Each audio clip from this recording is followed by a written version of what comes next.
Fala, meus amigos e amigas, tudo bem com vocês? Sejam muito bem-vindos de volta ao meu canal. Estamos voltando hoje, em julho, a fazer os nossos vídeos aqui de conteúdo para o canal. E hoje a gente vai falar um pouquinho sobre como analisar uma empresa para encontrar um potencial para uma ação de position ou buy and hold. Ou seja, a gente vai estar olhando um pouquinho sobre a análise fundamentalista da empresa, também vamos dar uma olhada em gráfico para ver onde tem uma entrada possível, para também não estar comprando em um topo, né? Então, vamos lá. Essa é uma aula um pouco mais já avançada para quem já tem um pouquinho de conhecimento de como mexer nas plataformas, como fazer a compra das ações. E vamos estar dando início aqui à nossa aula. Bom, primeiramente, o que a gente vai estar usando aqui é o site Fundamentos para analisar essas ações. Também uma plataforma. Eu no caso uso o Rico Trader, mas pode ser qualquer plataforma aí de análise que vocês tiverem disponível aí para vocês, né? Bom, primeiramente a gente tem que pensar em que tipo de ação a gente quer, que ramo, porque a gente vai estar fazendo uma busca aqui avançada pela empresa. Eu vou mostrar como que eu faço a busca pelas minhas ações de position. Bom, aqui em busca avançada, no site Fundamentos, eu venho aqui e busco pelo ROI. O ROI é um indicador que eu vou estar falando para vocês mais à frente, nesse vídeo mesmo ainda. E depois de selecionar o ROI, eu vou vir aqui e escolher o setor que eu quero. Vou escolher um setor aleatório aqui para uma demonstração. Deixa eu ver. Energia elétrica. E só vamos preencher isso aqui e dar a busca.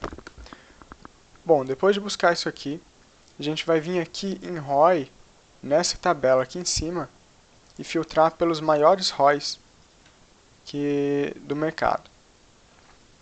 Bom, o 11 a gente sabe que é um fundo, então a gente vai estar dando uma olhada aqui no RNEW3, ENGIE 3, Screed 4 também. A gente vai estar comparando essas ações, mas como a gente tem pouco tempo de vídeo, para não deixar um vídeo muito cansativo também, eu vou estar fazendo só com um e vocês mesmos vão estar fazendo a comparação depois no de vocês. Beleza, entramos aqui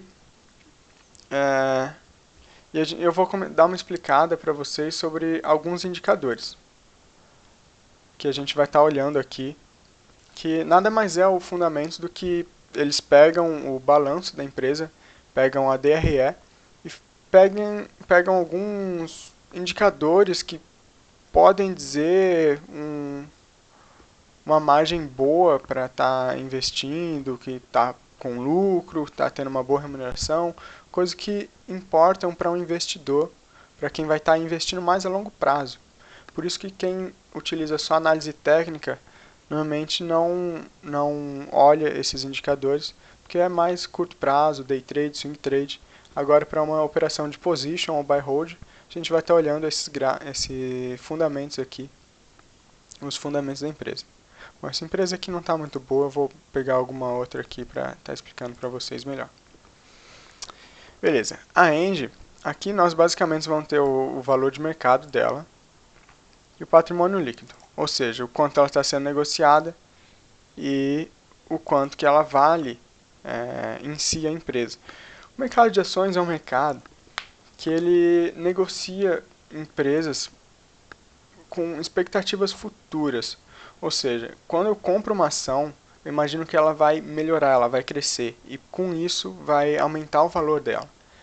E é por isso que as ações elas são negociadas a preços além ou menores do que elas realmente valem no tempo atual.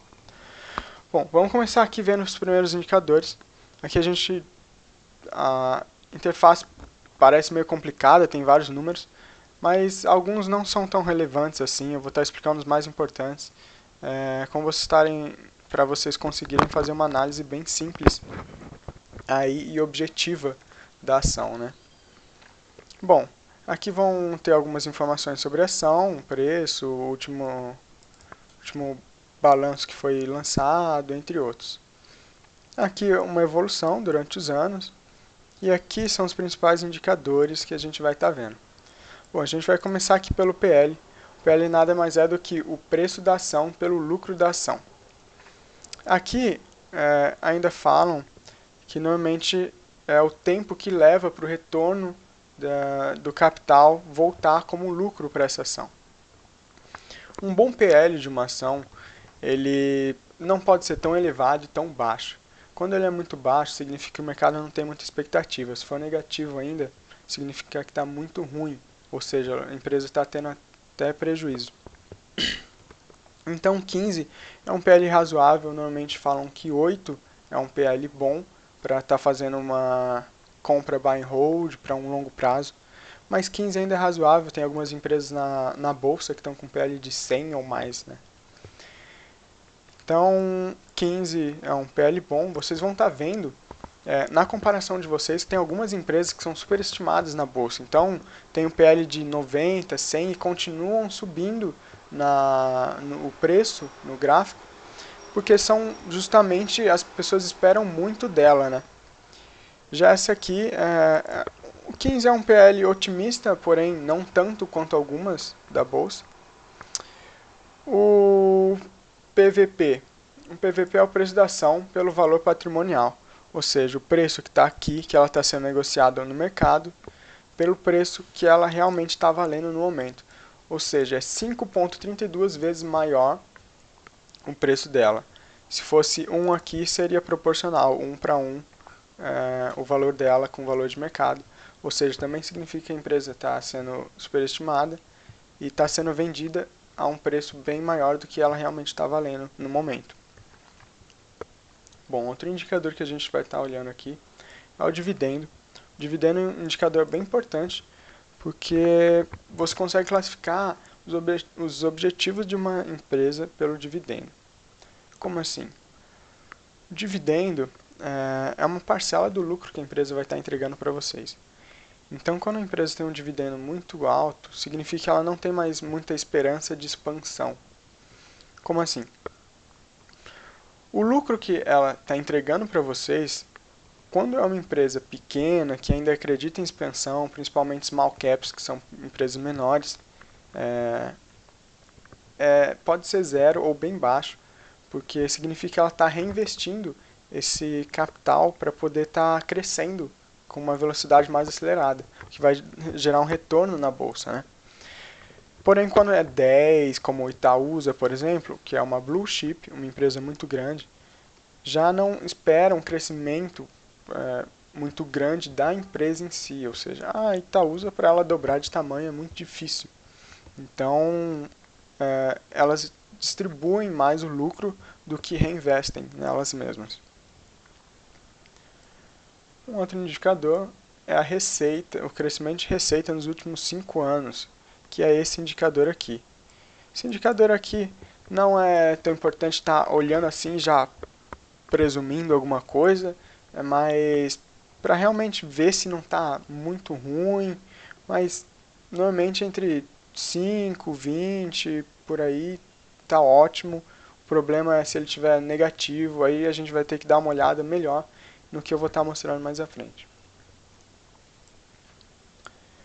A margem líquida aqui é o lucro dividido pela receita líquida da empresa.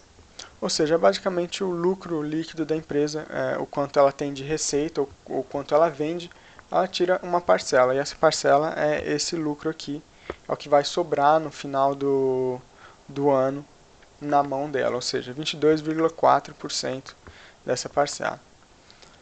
Aí, esses indicadores, como que funciona?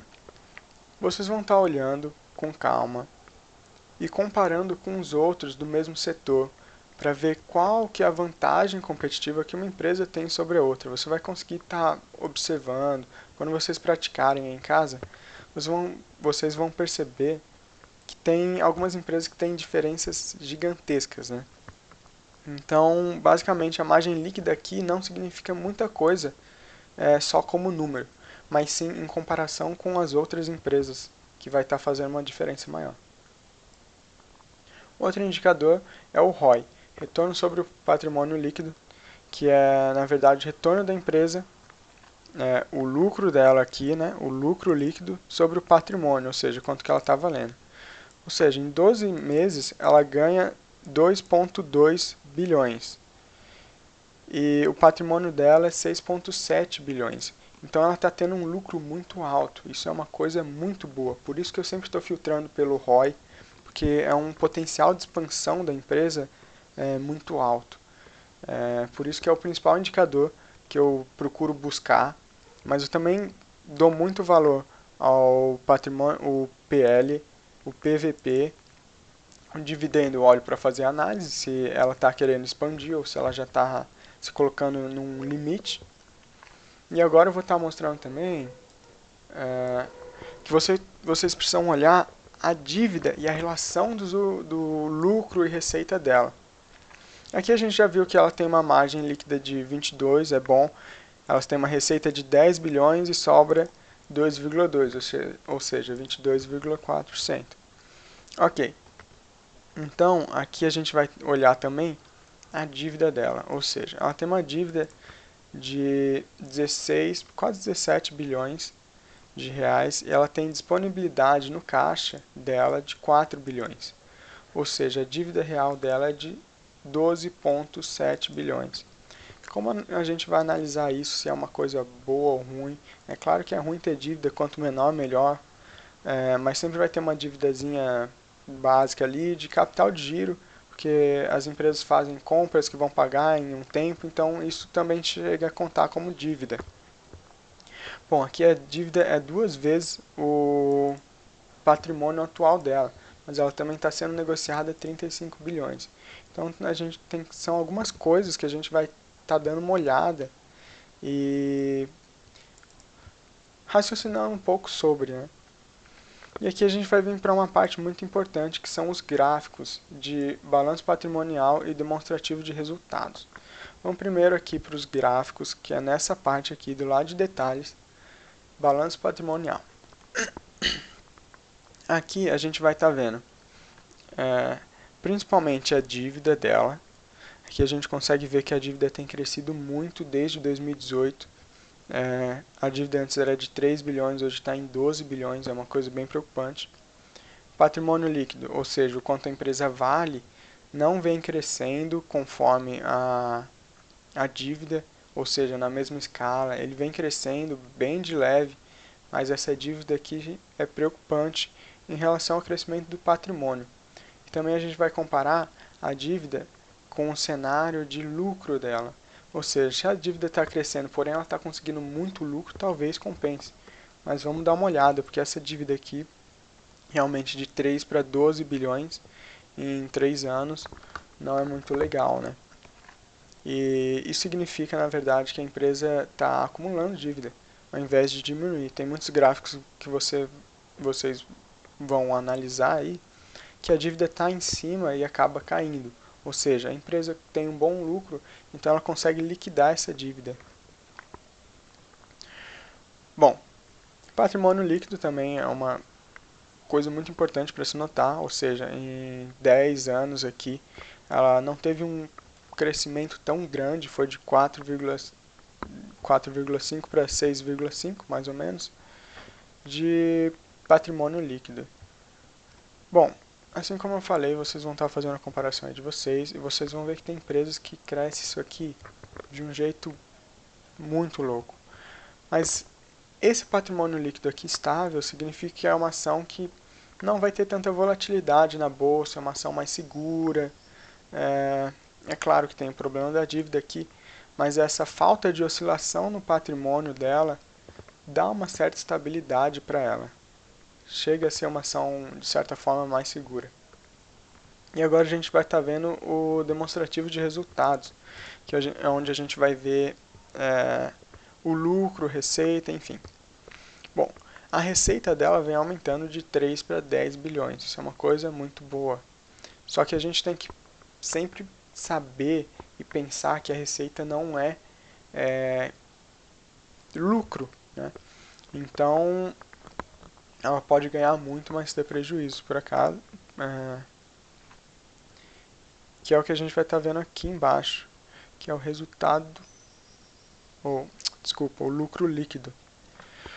O lucro líquido dela está bem estável, de certa forma subindo aos poucos, assim como o patrimônio. Nessa empresa aqui eu acho que é bem preocupante. O fator da dívida dela está crescendo, tem que dar uma analisada muito boa nisso, ficar de olho. O lucro dela está justamente evoluindo conforme o patrimônio, porém a dívida não deveria estar evoluindo conforme o patrimônio também. Ou melhor, a dívida poderia estar evoluindo conforme o patrimônio ou diminuindo para ser uma empresa potencial para um buy and hold. Tá bom? E aqui nós acabamos de analisar os fundamentos dela. Já falei basicamente os indicadores mais importantes. O gráfico aqui vocês vão estar relacionando também com as outras empresas do mesmo setor. Enfim, aqui a gente vai entrar e dar uma olhada no gráfico dela agora, que é End 3. Beleza. No gráfico dela, a gente consegue perceber, com essa pandemia até chega a dar uma facilitada para perceber as melhores ações para investir, tá bom? O macete é mais ou menos ver onde que é o topo que ela estava antes da crise, onde ela chegou e onde ela está agora. Ou seja, ela está um pouco abaixo do meio do caminho, que nem eu falei, não é uma empresa muito boa, até por causa da dívida. Tem empresas que já ultrapassaram, como a gente pode ver aqui, por exemplo a Magalu. Ela tem o topo aqui, tem o fundo aqui, e agora ela está aqui em cima. Ela já está 2 vezes o topo, basicamente. Enfim, isso aqui pode ser meio que um macete para você estar olhando uma empresa aí, de como que ela funciona no mercado, se ela realmente é boa a longo prazo, enfim. Porém, existem falsos positivos, que são as ações de efeito manada. Se vocês quiserem, pode pesquisar aí, mas provavelmente mais à frente eu vou estar falando sobre elas. Então, essa ação aqui, por exemplo, caso eu fosse dar uma entrada, o que eu poderia fazer? As ações, elas costumam fazer ciclos com o gráfico que elas estão. Esse aqui dá para ver que é um gráfico de alta, mais lateralizado, mas continua sendo um gráfico de alta, não é um gráfico que nem a Magalu. Por exemplo, a Magalu, nesse momento, a gente consegue traçar uma linha aqui pela análise técnica. Também tem outros indicadores, outras coisas, outras 1000 coisas que eu vou estar mostrando mais à frente para vocês. Mas o básico do básico é traçar uma linha embaixo e perceber pontos de entrada, ou seja, aqui seria um bom ponto de entrada, aqui, aqui.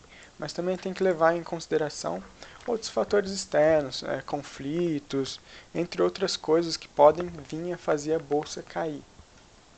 Sem contar que a bolsa, no momento, ela está chegando próximo ao que estava antes. Então ela já não tem mais a mesma força de quando começou a subir, esse pico aqui, olha, de 25%. Enfim, isso é um tema para um outro vídeo. Mas é basicamente isso que eu olho para dar uma entrada de position, buy and hold, esses indicadores todos. Espero que vocês tenham gostado do vídeo. Vou pedir para vocês estarem curtindo o vídeo se vocês gostaram. E eu vejo vocês no próximo vídeo. Até mais.